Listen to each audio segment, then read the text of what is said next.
Olá, muito boa tarde para o senhor, para a senhora, para o amigo, para a amiga. Tô rindo, mas não tô feliz, porque por uma razão, evidentemente. E a razão pela qual ninguém pode ficar feliz, né? É a história, desde ontem, que vai atravessando as horas e mais coisas a polícia vai descobrindo sobre... Desculpe. Tá bom, Pessi? Tudo bem, Marcelo? Hoje, televisão sempre a gente fala depois, mas hoje é verdade. É a primeira vez que a gente se fala. Tá tudo na paz? Tudo bem, estou felicíssimo hoje. Por quê? Porque a minha sobrinha está se formando em medicina, eu vou pedir a sua autorização para sair mais cedo e ir na formatura. Aqui quem manda é você quem paga meu salário, você quer faraó, que tem cadeira de ouro, que beleza. Sua sobrinha Larissa? Larissa Codo Dias. Oh, parabéns para Larissa, se forma em medicina. Infelizmente, a sobrinha de Percival se forma em medicina. A moça que nós acompanhávamos desde ontem, Larissa, também estava no caminho de se formar não em medicina, mas sim em biomedicina. Ela, né, como nós vimos aqui ontem, ela foi morta, segundo a polícia acredita, né, a polícia acredita que José Roberto, o empresário, dono de uma loja, que segundo as investigações acabou amante do namorado de Larissa, Lucas, a polícia, né, acredita que a trama foi feita pelos dois e aí, a partir de agora, dois caminhos são tomados. O primeiro caminho é que a polícia passou a descobrir que o empresário José Roberto poderia ter participado de assassinato no interior de São Paulo e também estelionato na cidade de Avaré, cidade que fica mais ou menos a umas 3h30 da capital. E a polícia já fez essa descoberta. Quanto ao assassinato, ainda não é certo, mas a história do estelionato já está confirmada. Agora, em relação ao Lucas, quem coloca Lucas em toda a cena do crime, Lucas, o namorado, é o depoimento de José Roberto. A polícia estendeu o prazo de prisão de Lucas, porque é uma prisão temporária, ele estica o prazo, mas a polícia ainda não tem uma prova contundente que coloque Lucas dentro do crime. Quem o coloca no crime é o amante dele, José Roberto. O que acontece? Acontece o seguinte, eu logo cedo, ontem mesmo antes de sair, eu pedi que colocasse o nosso Polido para participar dessa cobertura, porque Polido traria... Já tem o Polido, pode subir. Se tiver aí, vocês sobem, Polido. Que eu pedi para botar o nosso Polido aqui. O que acontece? Já vem. O que acontece? Acontece uma coisa. Eu pedi para botar o Polido, porque aí nós podemos ter uma outra visão. Lenisa reconta todo o crime para nós e o Polido vai em busca de novas informações sobre o caso. Até porque ontem nós mostramos aqui, em primeiríssima mão, a prisão de uma quinta pessoa, que agora já se sabe, pode mostrar, por favor, de uma quinta pessoa, que agora a gente sabe que é esse rapaz aí que foi preso, a polícia tem certeza de que ele participou, ele é primo do empresário José Roberto, o nome dele é Wellington, e o que acontece? A polícia tem informações de que foi para ele que José Roberto ligou antes do sequestro da universitária Larissa na rodoviária. O que aconteceu? Segundo agora as informações, ele teria dirigido, guiado o carro de Larissa. O carro não ficou na rodoviária. Larissa foi levada pelo próprio, né, no próprio carro. E a partir daí, Polido, cadê? Se chegou, fala. Até agora tudo que eu falei tá certo, poeta? Tá certo. Então o nosso poeta, legal, o nosso poeta foi lá para nos contar tudo. Conta, Polido. Foi um corre-corre na porta da delegacia. Mas a gente não... Momento em que o pai da jovem assassinada saía, depois de um novo depoimento. Não tem nada a declarar. A gente não conversou com o delegado, não temos provas nenhumas ainda. Seu Luiz Carlos vai entrar no carro quando decide responder a pergunta-chave de uma dúvida que segue. Mesmo diante de tudo, o senhor continua acreditando no Lucas? Sim. Por quê? Porque ele participou durante um ano dentro da minha casa. E eu conheci a índole dele, a menos que ele tenha duas caras. Que até agora a polícia não me provou nada. A convicção da polícia, por enquanto, não é compartilhada pelo pai da vítima. Na sala do delegado, os objetos que estão no chão se destacam. Fios, fita adesiva, computadores. São provas apreendidas. Nós encontramos parte desse material na casa do José Roberto e parte na loja dele. Qual material chamou mais atenção? Os fios são similares ao que estavam no corpo da vítima? Sim, aqueles fios de cor branca, fios, né, de eletricidade, mais a fita adesiva, e também nós encontramos lá o próprio celular da vítima, mais uma folha de caderno dela na casa do José Roberto. Até esse momento chegar, o plano foi cauteloso, arquitetado, segundo a investigação, por Lucas, modelo e namorado da vítima, e executado pelo amante dele, José Roberto, para quem também trabalhava. Costurar essa linha de raciocínio deixa claro como foi o passo a passo, logo depois de José Roberto pagar R$1.000 para os assassinos contratados em São Paulo. A estudante de biomedicina atrasou no dia do crime, o que facilitou o ataque. Deu mais tempo para os bandidos pensarem enquanto concluíam a emboscada. Dentro da rotina da jovem, existia este pequeno percurso, porque Larissa parava o carro todos os dias no mesmo lugar. Este bolsão de estacionamento que fica na lateral da cidade de Extrema. E para se parar aqui, nada é cobrado. Naquela tarde, ela fez exatamente a mesma coisa. Veio com um carro vermelho, parou nesta vaga, segundo testemunhas, e estava pronta para atravessar a rua e pegar o ônibus do outro lado, na rodoviária. E, na sequência, seguir para a cidade vizinha de Bragança, onde está a faculdade.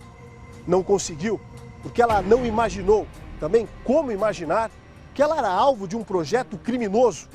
E foi justamente aqui, no bolsão de estacionamento, que a jovem foi sequestrada. A lógica do crime era demonstrar que aquilo se tratava de sequestro, mas nem tudo saiu perfeito. O desaparecimento de Larissa não foi ligado à origem passional, até que novos detalhes surgiram. Alguém viu a estudante cercada e em pânico. Acuada e ameaçada dentro do próprio carro, a menina não teve como escapar. E os bandidos não rodaram muito. Entraram bem ali, no começo desta rua, depois de percorrerem 1,5 km. Testemunhas contaram que exatamente neste ponto o carro parou. A principal referência foi o ponto de ônibus na mesma rua. O carro da vítima ficou aqui nesse local, onde hoje está um carro preto. Uma testemunha contou à polícia que os bandidos desceram, obrigaram a garota a entrar em um outro carro, que era dirigido por um homem. A investigação aponta que seria José Roberto, mas isso ainda não está concluído. Na sequência, depois de abandonar o carro aberto e com a chave no contato, os criminosos seguiram naquela direção.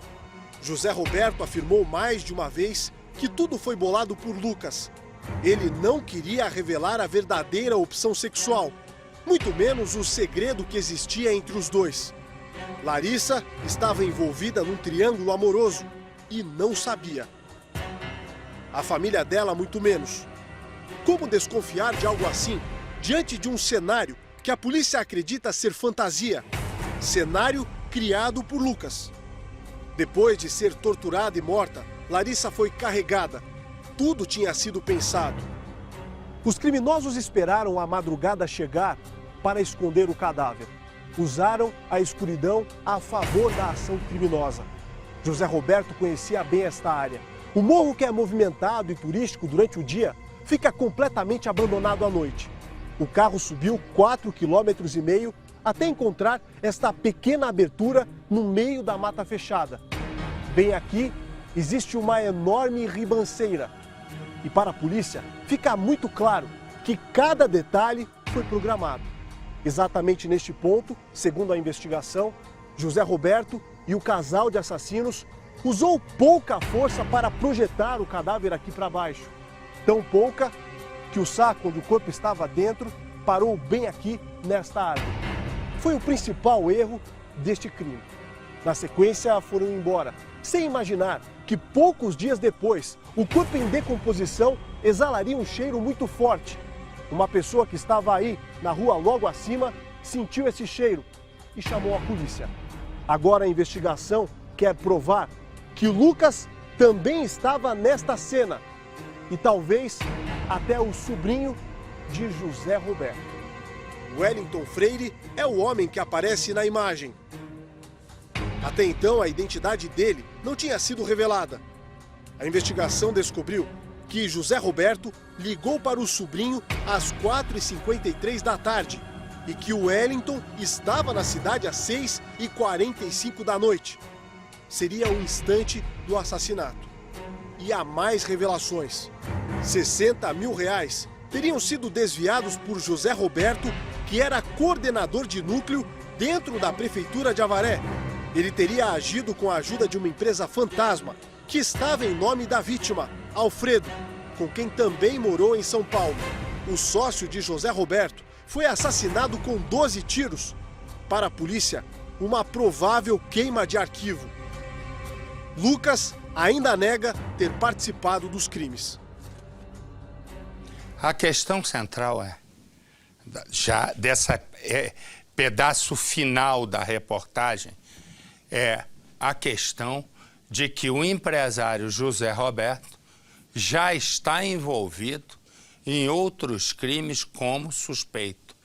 Nesse momento, a Capitão Nascimento, que está lá, vai nos contar inicialmente sobre o envolvimento desse José Roberto em outros crimes. Ele que vivia em Extrema, ninguém tinha a menor desconfiança de que ele tivesse essa vida que agora começa a ser revelada.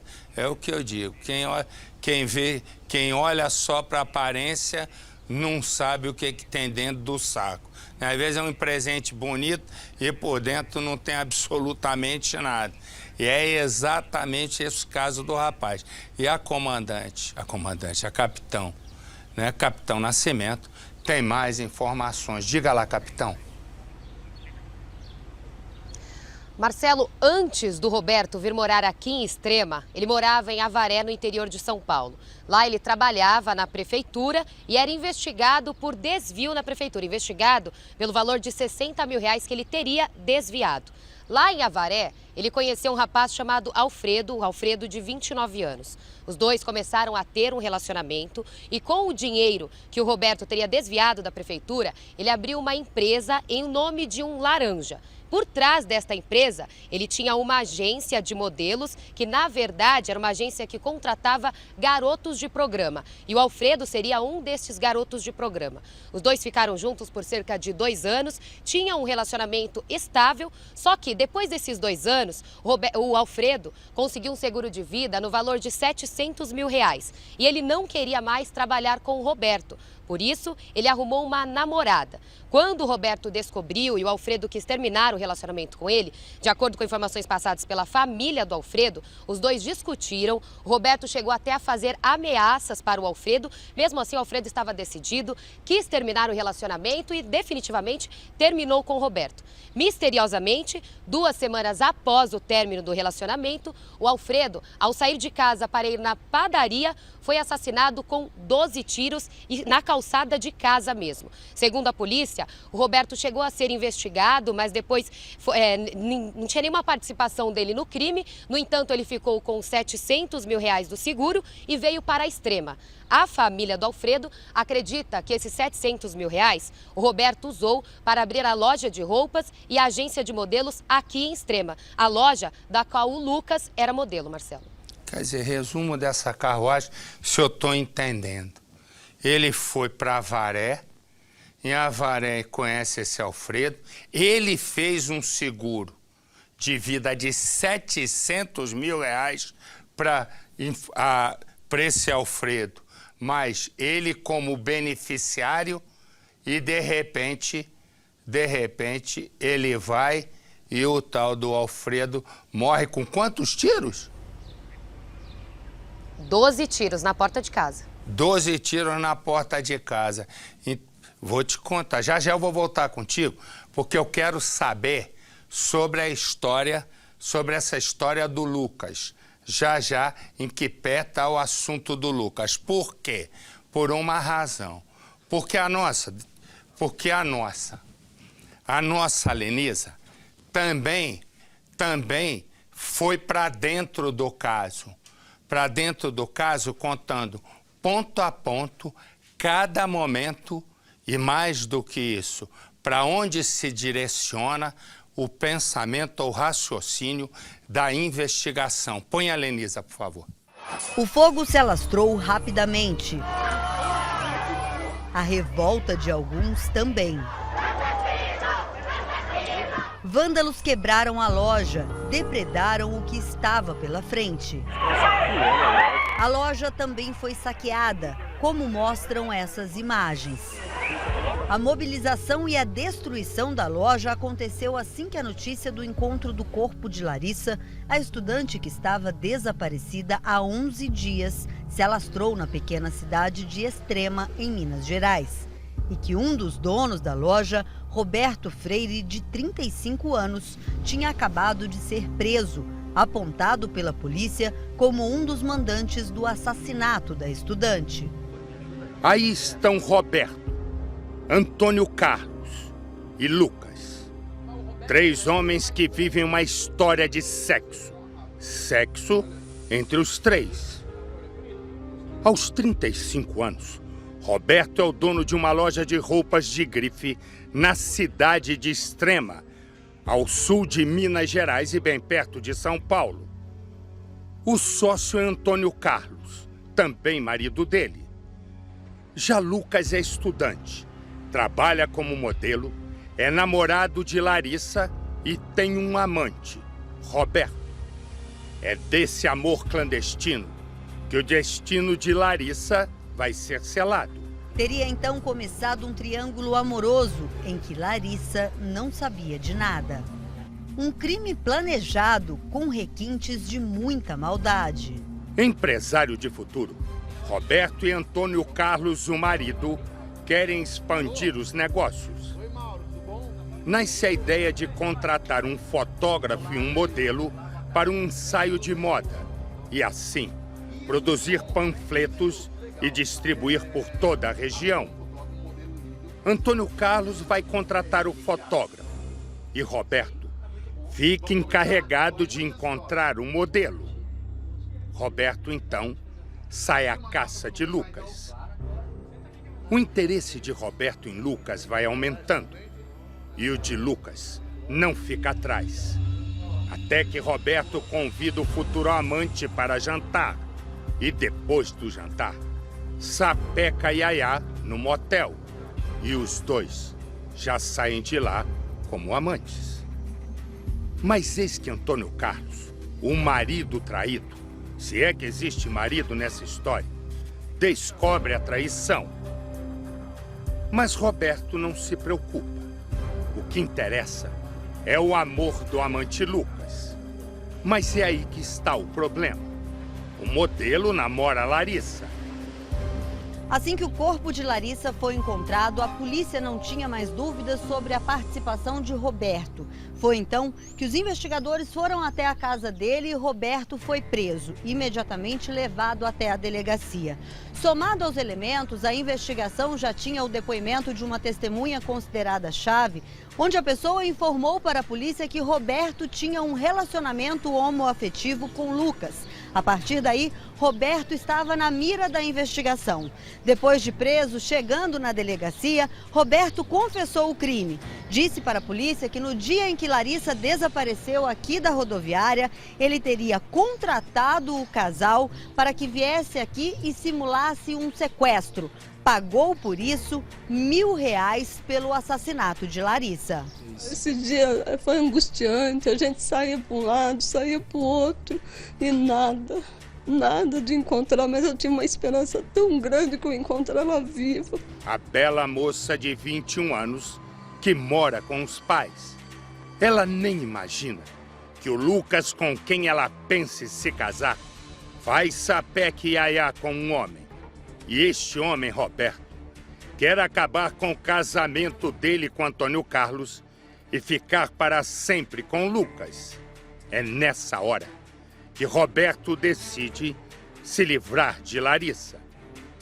Contrata um casal de matadores para executar a estudante. A menina é levada quando o carro para no estacionamento da rodoviária. O casal pega a Larissa e leva para a casa de Roberto, ali mesmo em Extrema. Roberto deixa os assassinos com a moça na casa e vai para o quintal. Fica à espera da hora da morte.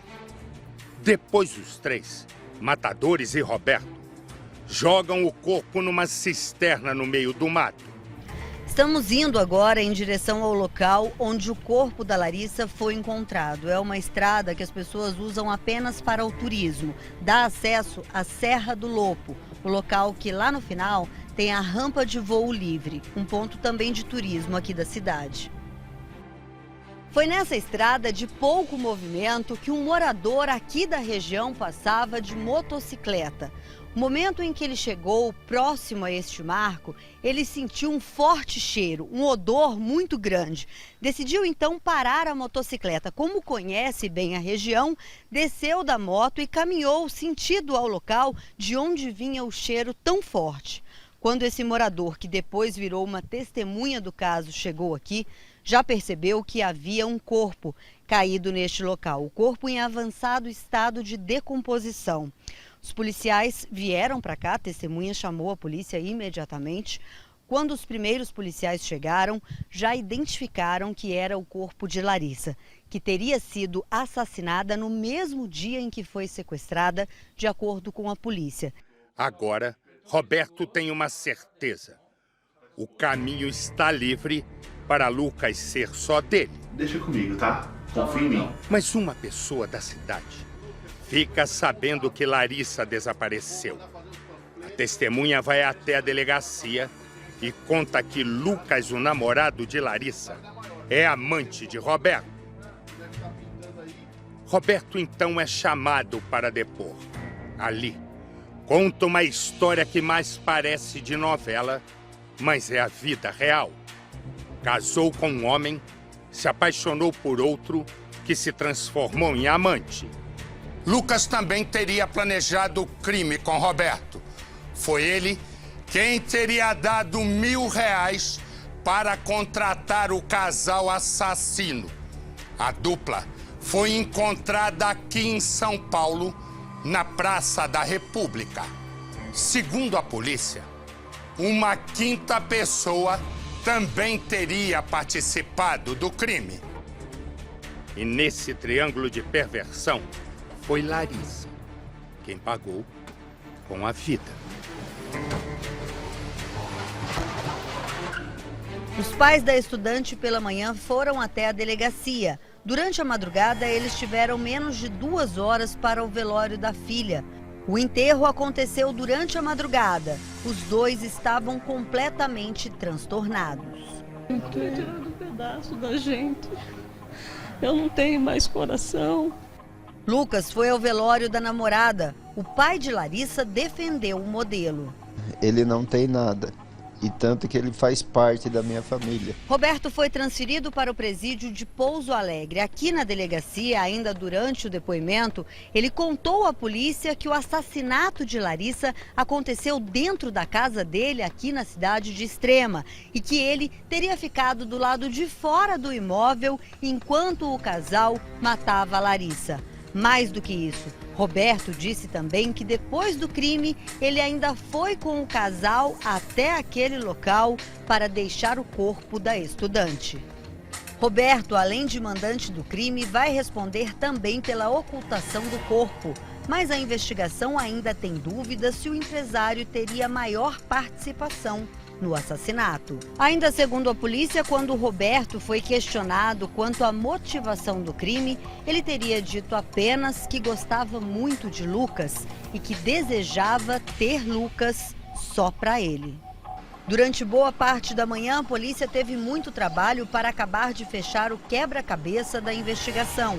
O delegado já tinha certeza das participações de Roberto, do casal que ele contratou e que ainda não estaria identificado, e de pelo menos mais uma pessoa, Lucas, o namorado. Lucas foi prestar depoimento e terminou preso. Lucas continua preso. A família de Larissa não acredita na participação de Lucas no crime. Capitão Nascimento, que está na delegacia, tem informações sobre que destino a polícia deu ao Lucas, porque a polícia tem o depoimento do empresário assassino José Roberto, né, dizendo que Lucas sabia e colocando Lucas na cena, né, ou pelo menos no planejamento do crime. Não é isso, capitão? Isso mesmo, o depoimento do Roberto colocou o Lucas no planejamento em todos os momentos do crime praticamente, até mesmo no dia do crime, como apenas para disfarçar a rotina, fingir que estava tudo bem. Agora, o Lucas prestou depoimento aqui, ele nega o crime, Marcelo, ele nega a participação, a polícia chegou a mostrar fotos para ele, mesmo assim ele nega. Só que ele foi levado para o presídio de Pouso Alegre, ele vai ficar preso lá durante a investigação, durante a prisão temporária. Tem outro detalhe, Marcelo, que a polícia está investigando, é que quando os policiais entraram na casa do Roberto, encontraram no quarto dele o celular da Larissa. E aí, quando eles olharam o celular do Roberto, viram que ele tirou fotos de mensagens que estavam no celular da Larissa, onde dias antes do crime, ela e o Lucas falavam que amavam um ao outro. O Lucas dizia para ela que estava um pouco distante dela, que estava faltando um pouco com ela, porque estava trabalhando muito, porque tinha que ganhar dinheiro para ajudar o pai, e ela dizia que queria se casar com ele. Fez várias declarações. E o Roberto tirou foto de todas as mensagens e essas mensagens estavam no celular dele, que foi apreendido. Ok. E aí tem uma coisa que eu não consigo entender. Se já tiver a imagem aqui, o que eu tinha pedido, o que ocorre? O pai e a mãe da menina Larissa, não acreditam, os pais não acreditam na morte da filha com a participação desse aqui. Troca para mim aqui. Não. Do Lucas. Volta, eu quero com o Lucas. A conversa é do Lucas, porque a família não acredita na participação do Lucas no crime. Os pais falam, inclusive, não, ele é da nossa família. Se tiver, mostra. Eu vou te explicar por que eu estou falando isso. Se tiver, pode pôr. Lucas não tem nada a ver com isso, não. Não. Ele é uma pessoa que amava ela. Estava todo momento junto com a gente. Eu tenho ele como um filho. Eu tenho ele como filho, um filho homem que eu nunca tive. E ele não tem envolvimento nenhum. Nada. O senhor também acredita que não tem? Nada. Ele não tem nada. E tanto que ele faz parte da minha família. Isso me fez lembrar, hoje, eu conversando, né? E depois eu fui pensando. Põe para mim outro, por favor. Não é isso não, meu filho. É o Igor que eu estou pedindo. O Igor. o Igor com o Lucas. O que eu quero dizer? Eu me lembrei de um crime que aconteceu em 1998, envolvendo o promotor de justiça, Igor Ferreira da Silva, ele que assassinou. Põe o Igor aqui para mim, por favor. Ele assassinou. Tá aqui, põe só ele, porque aqui deveria estar o Lucas, né? Mas, enfim, o que ocorre?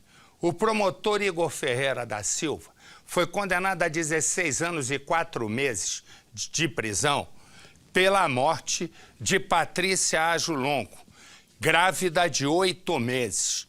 O que aconteceu? Não foi ninguém que foi falar, não. Eu fui falar com ele. Eu fui. No momento, ele foi preso, depois foi solto. Eu estava fazendo linha direta. E eu fui entrevistá-lo para o Linha Direta. E ele me conta um crime que não existiu, no sentido que ele contou segundo o Tribunal do Júri.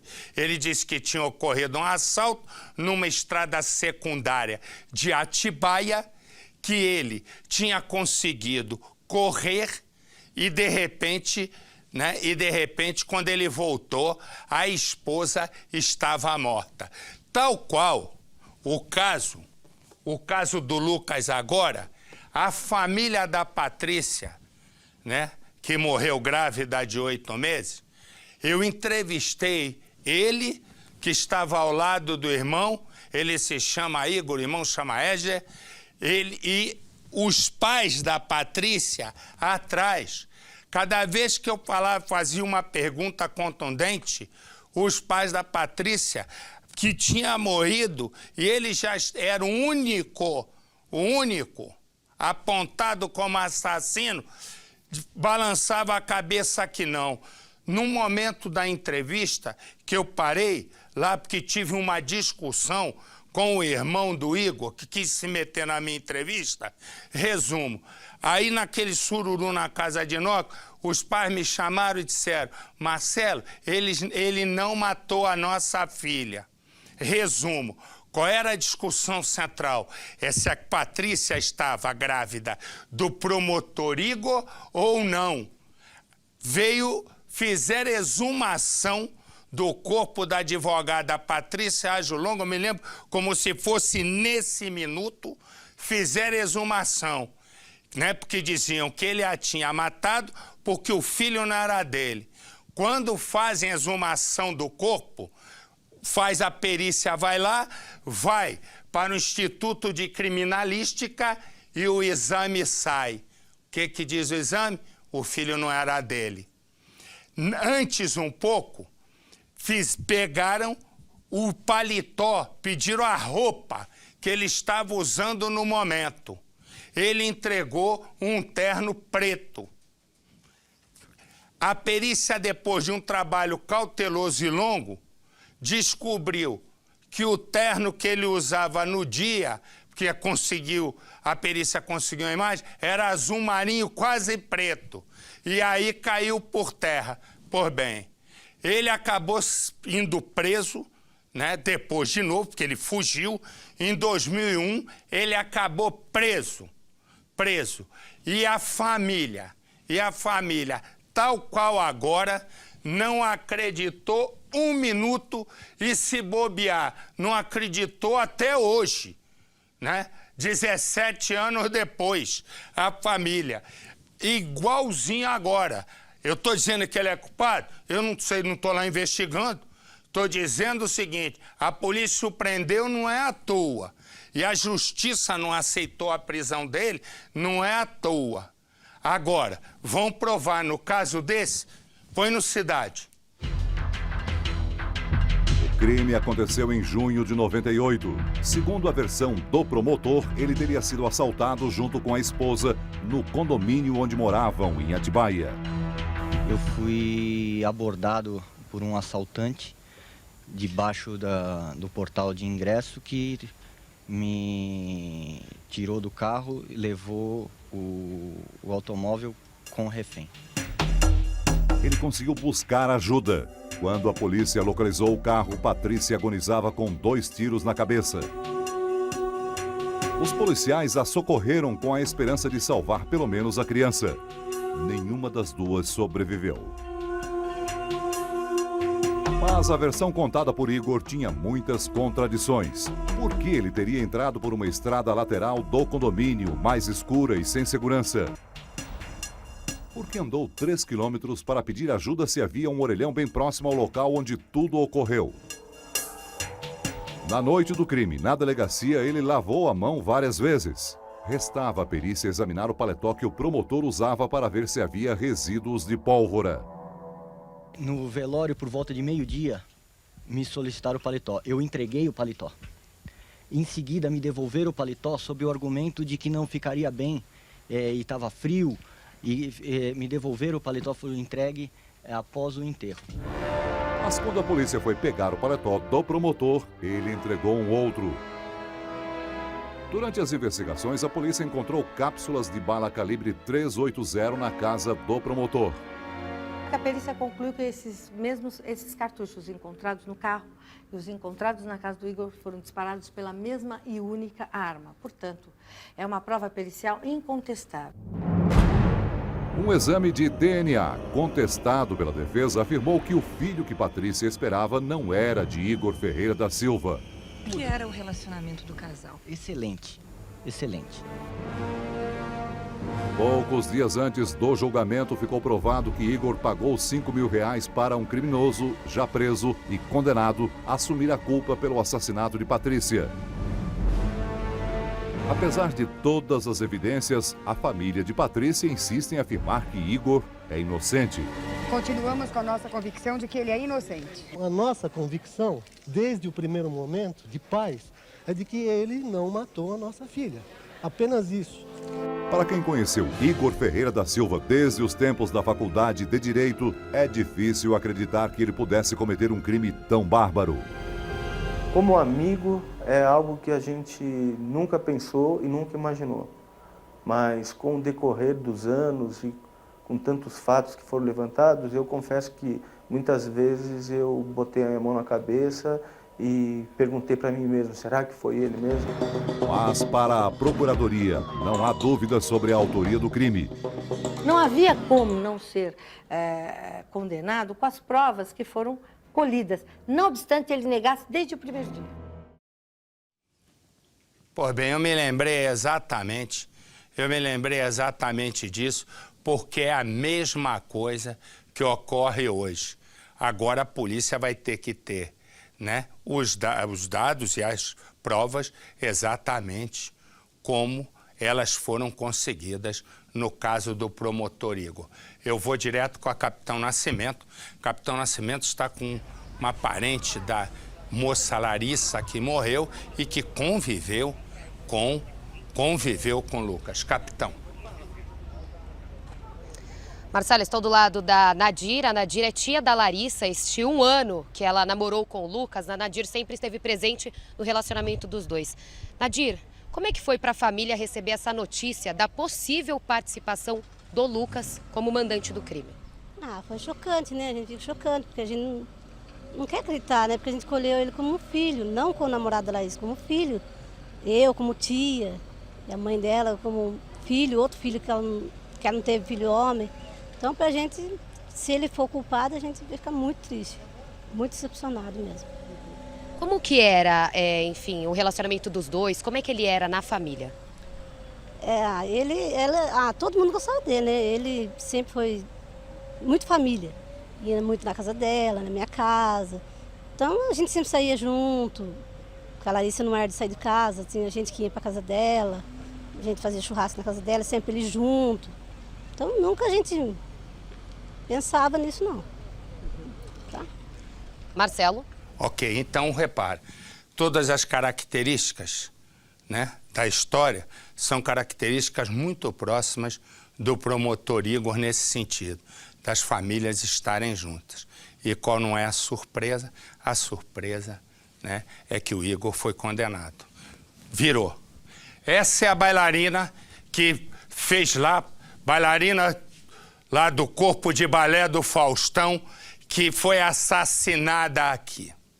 Agora, durante toda a investigação, a polícia começa a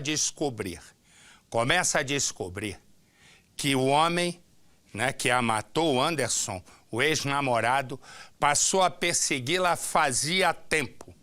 Também descobriram, né, que ele ficou 2 dias tentando entrar no prédio.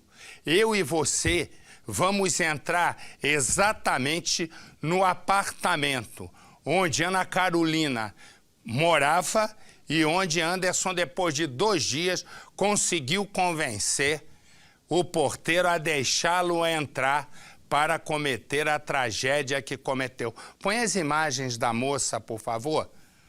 Aí, põe as imagens dela dançando para que a gente possa mostrar. Olha aí você vê ela no Domingão do Faustão, lá do meu querido amigo Fausto Silva, meu companheiro de tantos anos, desde a nossa época de futebol. Você vai vendo. Hoje já se tem ideia exatamente. Põe um áudio aí, Jebe. Jebe é o nosso operador de áudio, porque se não tiver áudio não é televisão. O que acontece? Acontece o seguinte, você vai vendo, esse foi um concurso que ela fez para momentos entrar no corpo de bailarinas do Domingão do Faustão, onde tem outras imagens dela, tem outras imagens no momento. E a nossa Lenisa também entrou. Lenisa vai e entra com a família no apartamento, né, onde ela acabou. Quer ver? Põe um pedacinho da Lenisa. Bom, nesse momento nós vamos entrar então no prédio, acompanhados pela polícia. Nós vamos até o apartamento onde tudo aconteceu. O Anderson, ele teve acesso ao apartamento exatamente por este caminho, por esse trajeto que nós estamos fazendo junto com a polícia. O Anderson passou por aqui, né, Eugênio? Ele fez esse caminho exatamente. Passou por aqui, essas câmeras tem as câmeras de segurança, inclusive. E Nós vamos entrar com a Lenisa, mas antes vamos ver exatamente como aconteceu a história e como ela começou. Porque ela começou de uma maneira... Quer botar a Lenisa primeiro? Querem mostrar a Lenisa primeiro? Então vamos botar primeiro a Lenisa para que a gente consiga ver. A Lenisa só conseguiu entrar lá, a imagem está um pouco apertada, porque ela conseguiu gravar, foi a única autorização que tem, é a do celular. E ela gravou com o celular em pé, em vez de gravar deitada. Então a imagem ficou um pouco estreita, mas ela encontra com o irmão, com o pai, com a mãe da bailarina. Põe no Cidade. Bom, nesse momento nós vamos entrar então no prédio, acompanhados pela polícia. Nós vamos até o apartamento onde tudo aconteceu. O Anderson, ele teve acesso ao apartamento exatamente por este caminho, por esse trajeto que nós estamos fazendo junto com a polícia. O Anderson passou por aqui, né, Eugênio? Ele fez esse caminho exatamente. Por aqui, essas câmeras tem as câmeras de segurança, inclusive, e as câmeras mostraram o Anderson exatamente neste hall onde nós estamos agora, né, doutor? E aqui o Anderson, a dúvida ainda é como é que foi o acesso pela portaria, né, como é que ele conseguiu a autorização, mas ele, segundo a polícia, o Anderson teve autorização, ele entrou, então, exatamente por este elevador onde nós estamos agora, aqui acompanhados pela polícia. A família da Carolina, neste momento, está no apartamento, é a primeira vez que os parentes vêm até o apartamento dela e nós vamos conversar com eles. Esse é o elevador que ele teve acesso, né, Eugênio? Sim, correto. Ele saiu por esse elevador. Saiu por aqui também. O Anderson saiu deste elevador depois de ter cometido o crime, depois de ficar, inclusive, com o corpo da dançarina aqui. E esse é o apartamento que a Carolina morava. Era aqui que ela, neste local, tinha os sonhos de ser famosa, de ser uma dançarina reconhecida nacionalmente, até internacionalmente. E essa é a primeira vez que a família dela vem aqui no local Infelizmente, a mãe dela, o pai dela, eles não tiveram esse momento da forma que eles queriam. O pai dela está aqui, inclusive, vou falar uma palavrinha com ele, aqui que está tentando ser forte, entrar aqui no apartamento da sua filha. O que o senhor consegue contar pra gente como é que é estar aqui? Eu não estou acreditando que realmente estou vendo aqui. É muito complicado para o senhor emocionalmente, óbvio, né? Tá aqui. Muito complicado.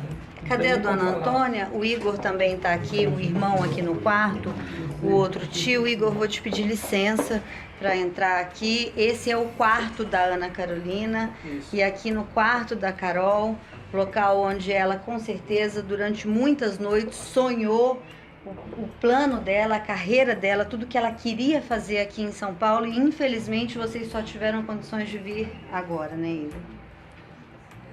Consegue descrever esse momento para mim? Não. As lágrimas. Sim, não.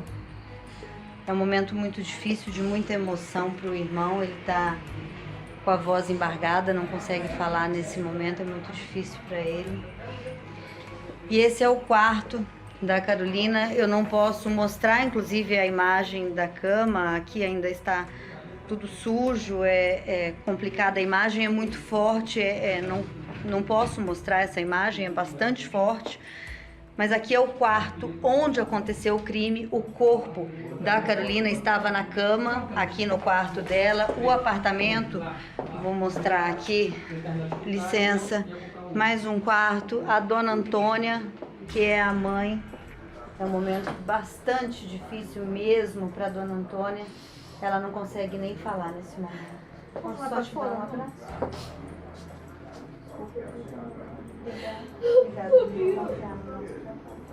Nós estamos mostrando tudo com exclusividade aqui dentro do apartamento, local onde o crime aconteceu. E aqui da cozinha, para a gente ter uma ideia do tamanho aqui do apartamento, já é a sala. E aqui essa é a porta, que segundo a polícia, a porta inclusive não estava arrombada e também estava destrancada no momento em que o Anderson entrou. Não tem nenhum sinal de arrombamento aqui na porta, olha, a gente pode perceber. E depois que ele entrou, ela continuou falando com a família dela pelo telefone lá em Fortaleza. Em uma das mensagens, ela chegou a dizer que iria colocar o sofá, esse é o sofá, que ela iria colocar o sofá aqui atrás da porta, de medo que ele conseguisse acesso ao apartamento.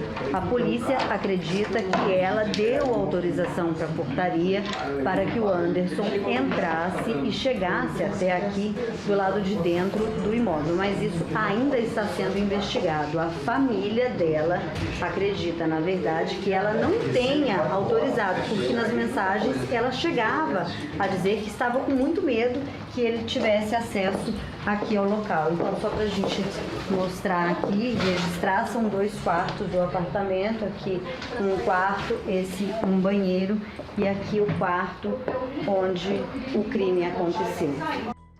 Um corpo perfeito, uma beleza diferenciada, linda e bem-sucedida com uma carreira promissora de bailarina. Nos vídeos, Carolina sempre sorri.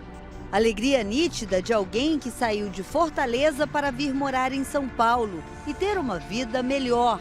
Aqui, ela participou de importantes concursos de dança. Nesta época, Carolina tinha acabado de terminar o namoro com Anderson, depois de quase 1 ano e meio juntos. Anderson não aceitava a profissão de dançarina dela e a visibilidade que isso rendia com os olhares de outros homens. Há pouco tempo, ela tinha conseguido terminar a relação. Segundo a família, um relacionamento quase doentio de tantos ciúmes. E ela pedia socorro. Parece que eu sou mãe do Anderson agora e tenho que ver o Anderson sofrer e aceitar ele chorando no meu ouvido o dia todo. Anderson foi preso em flagrante quando tentava fugir. É ele. O ex que matou confessou e chegou a trocar muitas mensagens com a família da ex, depois de ter assassinado Carolina, usando o celular dela, que já estava morta. Anderson enviou mensagens também para a mãe de Carolina, Disse que tinha vindo em São Paulo, mas mandou esta foto para dizer que já estaria no avião, embarcando de volta para Fortaleza e que não tinha conseguido falar com Carolina. Ele torturou a minha filha durante 2 meses, ele premeditou, ele matou a minha filha, depois ficou falando com a gente como se ela estivesse viva, tem prova, tem tudo. Ele foi artiloso, foi maldoso. Anderson fez de tudo para fazer de conta para a família dela que nada tinha acontecido. Ele ainda ficou cerca de 2 dias dentro do apartamento, junto com o corpo de Carolina ao lado dele. E aí a gente começou a discutir, ela meio que me expulsou, disse, vai embora e tal. E aí eu disse, não, vamos ficar na boa e tal, graças ao que você faz, eu só quero te tirar dessa vida só. O Anderson é uma pessoa completamente dissimulada, porque como é que eu posso dizer que eu amo uma pessoa, que eu sou louco por essa pessoa, e essa pessoa que pegou o Anderson não tinha empresa, o Anderson não fazia nada, a Carol montou a empresa para ele, deu toda a assessoria para ele, deu o carro dela para ele trabalhar viajando nos interiores, então ele tinha tudo do bom e do melhor. Carolina deixou gravado o desespero que passava nas mãos do ex. Eu não aguento mais o Anderson me ligando, cara. Ai, meu Deus. É uma tortura. Eu não sei mais o que fazer, eu não sei mais pra quem pedir. Ai, meu Deus do céu, o que é que eu faço? Bom, nesse momento nós vamos entrar então no prédio, acompanhados pela polícia. Nós vamos até o apartamento onde tudo aconteceu. O Anderson, ele teve acesso ao apartamento exatamente por este caminho, por esse trajeto que nós estamos fazendo junto com a polícia. O Anderson passou por aqui, né, Eugênio? Ele fez esse caminho exatamente. Passou por aqui, essas câmeras tem as câmeras de imagem segurança, inclusive, e as câmeras mostraram o Anderson exatamente neste hall onde nós estamos agora, né, doutor? Já. E aqui o Anderson, a dúvida ainda é como é que foi o acesso pela portaria, né? Como é que ele conseguiu a autorização, mas ele, segundo a polícia, o Anderson teve autorização, ele entrou então exatamente por este elevador onde nós estamos agora, aqui acompanhados pela polícia. A família da Carolina neste momento está no apartamento, é a primeira vez que os parentes vêm até o apartamento dela e nós vamos conversar. Deixa eu dizer. Nesse momento, a gente acaba de conseguir a imagem completa da prisão do assassino. Depois põe uma imagem dividida aqui do assassino para mim. A imagem onde o nosso Leandro Santana, aquele que um dia perseguiu o Roger Abdelmaci e o colocou preso, né? Porque foi ele quem investigou tudo. Você vai ver nesse momento como esse aqui acabou preso. Põe imagem pra mim. Tentar prender o cara aqui. Repara. Quem tá chamando? Tá chamando o porteiro. Repara, ali, ele tá lá no fundo. Abre o áudio. Na mão. Escondida ali por debaixo da blusa. A arma tá lá debaixo da blusa. Você... E nós vamos ver, esse é o final da história, e nós vamos ver como ela começou. Olha ele aí, ele tenta pegar um táxi. Correram, correram. Ele tenta pegar um táxi. Correram.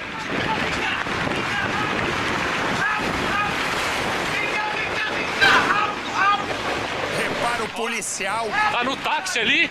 Parou o táxi, o policial não sabe se pega a viatura ou vai. O táxi percebe e não arranca. São imagens exclusivas. Para táxi! Vai lá, para táxi. Tá no táxi! Para o táxi. Pegou o táxi, não é? É isso mesmo, Leandrinho. Tá no táxi! Mas o táxi vai parar. Tá no táxi ali, ó. O policial corre. O táxi percebe a correria. Pegaram a moto da Record. Pegaram a moto da Record. E estão perseguindo ali. O taxista pegou uma carona é muito grande. Com a moto da Record para cercar o táxi. Nosso Motolink estava lá também acompanhando. Você vai vendo as imagens exclusivas. Ele sobe na moto da Record.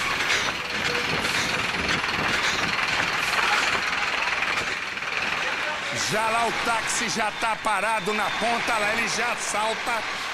Olha lá, o policial na moto da Record. E ali, ó. Aí você vai vendo a hora em que ele é dominado. É ele? É ele? É ele? Confessou? Você vai vendo os policiais quando ele tentava escapar. Tudo a gravado. essa altura. O jornalismo da Record aqui. Prisão em flagrante. Matou a mina, né, seu louco? Você vai vendo ele preso de uma história que começa assim. Ana Carolina está tensa. Sabe que o ex está furioso porque ela terminou o namoro. Ô, amigo! Abre pra mim um pouquinho aí. Há 2 dias, Anderson ronda o condomínio onde Ana Carolina mora. Como não pode sair, ela desabafa pelo celular. Esta foi a última mensagem de Ana Carolina. Mas de tanto insistir com o porteiro, Anderson, o ex, conseguiu entrar no condomínio. Falou, obrigado, mano. Valeu, obrigado.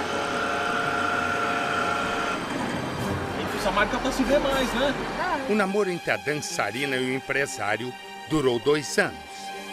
Ela sempre sonhou com a fama. Na adolescência, Ana Carolina trabalhou como modelo.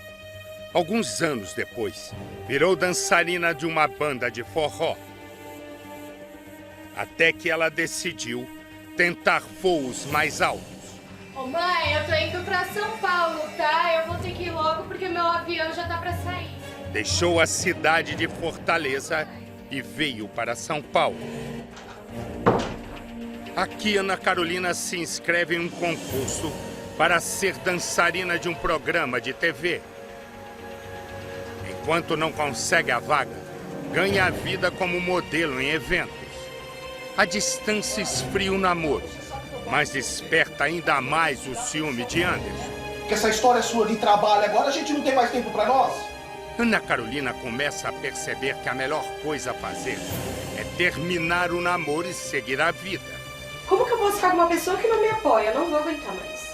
Ai, eu vou ter que pensar muito bem no que eu vou... na minha decisão. Quando chega o fim de semana, Anderson vem visitar a namorada. Mas na volta, está solteiro e desiludido. Assim que chegou no apartamento, Ana Carolina avisou que a história ia acabar ali mesmo. Eu andei pensando no que a gente conversou pelo telefone e realmente a distância não tá sendo legal pra nós dois. Então, acho que o melhor é a gente terminar. De volta para casa, Anderson começa a mandar recados para Ana Carolina. Pede para voltar, diz que vai mudar. Me desculpa, eu tava com a cabeça quente. Tá bom, mas eu quero te ver. O tempo passa e nada da dançarina ceder. Ela só quer saber de ensaiar e conquistar a sonhada vaga no programa de TV. Feriado em São Paulo. A moça está em casa e o interfone toca. De jeito nenhum, deixa ele aí embaixo. É o porteiro avisando que Anderson quer subir. Começa ali a agonia da dançarina. Ela olha pela janela e vê o ex-namorado plantado na porta do prédio. Você não vai autorizar pra mim entrar? Ele avisa que só sai dali quando entrar. 2 dias depois, ele entra. A conversa entre os dois é tensa. Quando Ana Carolina vai até a cozinha, Anderson pega o celular da ex-namorada. Quer saber se Ana está com alguém. Uma mensagem chama a atenção de Anderson. Uma mensagem que, segundo ele, comprova que Ana Carolina é garota de programa. Eu você com esse cara aqui, você tá se prostituindo. Não tem nada a ver, tá louco? A dançarina nega, mas não adianta. Enfurecido, Anderson parte para cima de Ana Carolina. A moça desmaia e logo depois morre. Sem saber o que fazer, Anderson põe o corpo na cama e deita ao lado. 2 dias depois, Anderson sai do prédio. Ô, porteiro. Obrigado, hein? O porteiro fica desconfiado. Dona Ana, você tá aí no apartamento? Primeiro, ele tenta chamar Ana Carolina pelo interfone. Dona Ana. Como a moradora não atende, o porteiro sobe e vê a porta encostada. Meu Deus. O que fizeram com ela? Entra e encontra o corpo de Ana Carolina. A polícia é chamada e começa a procurar o assassino. Mas os policiais não precisam ir longe. Quem foi? Anderson é preso perto do prédio onde matou Ana Carolina.